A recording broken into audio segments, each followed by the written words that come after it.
haven't discussed 4680 batteries for a while, and as some of you old listeners know, that I'm of the belief that, well, they're a pretty big deal, to say the least. Okay, as of recent, I have been more excited about Tesla's LFP iron cathode batteries, as they will slingshot the company to a whole other level again, but we may have to wait a while for the announcement on those, let alone seeing them in actual production. But the patent for them in China expires next year, so perhaps there'll be some sort of event similar to Battery Day. I believe that the Tesla in-house LFP batteries are what we're really waiting for until Tesla finally gets their energy business seriously up and running too. The 4680 batteries will surely be earmarked for Tesla's vehicles, and Tesla will likely use CATL's LFP batteries in the meantime. Even though they cost more, it just makes sense, as the energy density is suitable for vehicles, and energy density is obviously not important when it comes to battery storage, as the units are stationary. But as I'm sure you know, on the Q3 earnings call, we were told to expect vehicles to be delivered in Q1 containing 4680 batteries. Now, although it hasn't been officially said, but it will obviously be the Model Y in Texas. Oh, and perhaps if the rumours are true, a few semi-trucks maybe as well, but the Model Y is the only vehicle being produced in the new facility. They will likely first use the supply of 4680 batteries Tesla have been manufacturing at Cato Road in Fremont, although we are seeing parts of the new battery production lines at Texas already going on site. And yeah, we hear Berlin will produce 250 gigawatt hours of 4680 batteries a year. FYI, that's over 4 million cars a year at around 60 kilowatt hour batteries, which is possibly all the battery that these cars will require. But we are clearly seeing that there will be 4680 battery lines in Texas too. Texas is a lot bigger than Berlin. What if they produce even more batteries on site at Texas than Berlin? Anyway, who knows? It's always exciting to think about some of these things. But bear with me, I just want to outline this to all of you, as I think it's important. Tesla will be making Model Ys using 4680 battery cells with a structural battery pack and front and rear diecasts. This was the dream back in September last year from Battery Day. All the unbelievable things that were said on Battery Day are coming into fruition. Battery Day is still incredibly underrated, even to this day. In fact, I don't even believe the market has truly even added it into the stock price as of yet, not in any major way, and especially not the impact the 4680 batteries are about to have on this company. These batteries are likely to add 10% more margin on the vehicles. That's 10% more operating income too, which would be about 60% more than today. Basically, all of that goes into EBIT. Of course, if that was the case, it would mean that all Tesla vehicles would be using 4680 batteries. Yes, sure, us avid Tesla enthusiasts have a good understanding of what 4680 batteries really mean for the company, and not just the extra profit margin, but also the actual battery ramping side of it too. But when you do the numbers, then it becomes unbelievable. Some of you don't even believe me, but it's nothing to do with believing, it's just some easy math. Sure, and the end result means that Tesla has an even more insane margin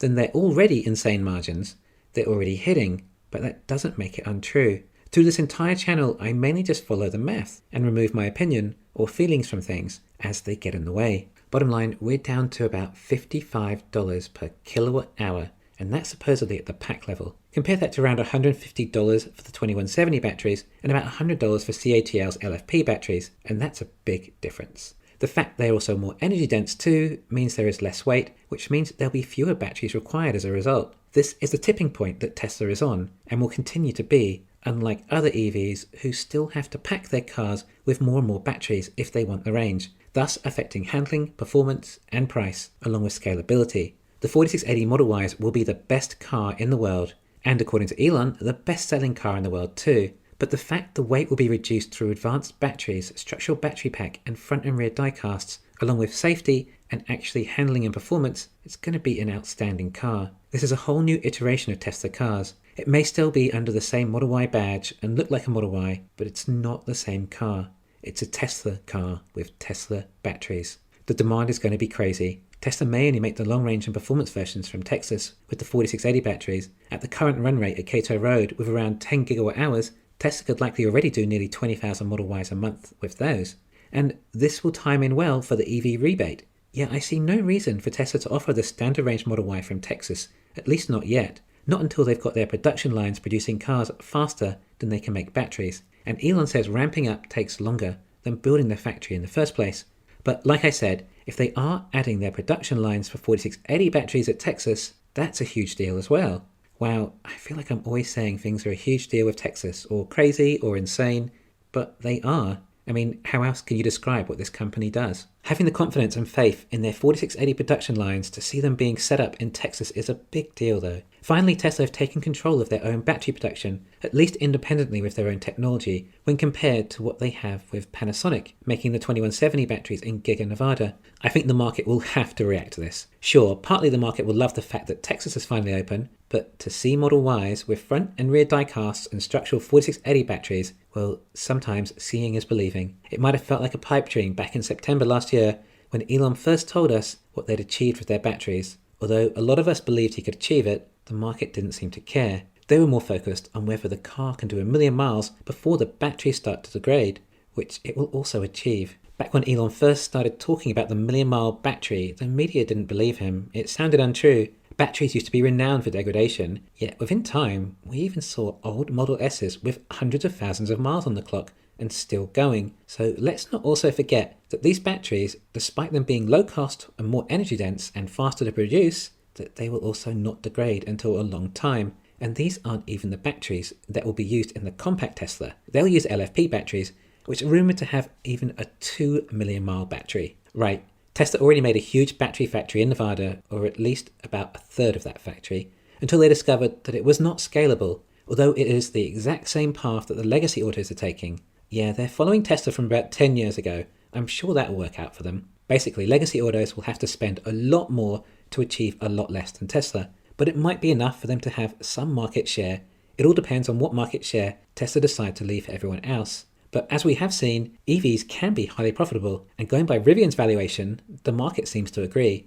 But inevitably, Panasonic will switch over to the 4680 batteries on the Nevada site too, and surely Tesla will help Panasonic get the similar chemistry, tabless design, and dry battery electrodes working there too.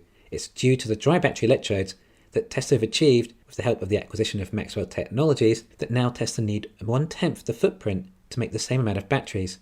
The supposed capacity for Giga Nevada is about 35 gigawatt hours. 10 times that would come in at 350 gigawatt hours from the factory too, perhaps. That's huge. But who knows, perhaps they'll keep making 2170 batteries there for now, and use this factory for their LFP battery production maybe. Tesla are about to deliver on their battery day promises. We will see them evidently in the cars. Next year is just going to be insane to see just how fast Tesla can ramp up their production since they built these new factories and batteries. Tesla is a juggernaut of a company now. Even compared to not long ago when they were building Giga Shanghai, Tesla wasn't that big relative to what they are now in valuation. So how much difference has all this made since, when money is no longer become an issue? Except Tesla achieved this without throwing the alleged $30 to $50 billion we hear legacy autos claiming they will throw at EVs. Thanks for listening. Please hit the thumbs up and subscribe. You can follow me on Twitter and talk to me on Patreon.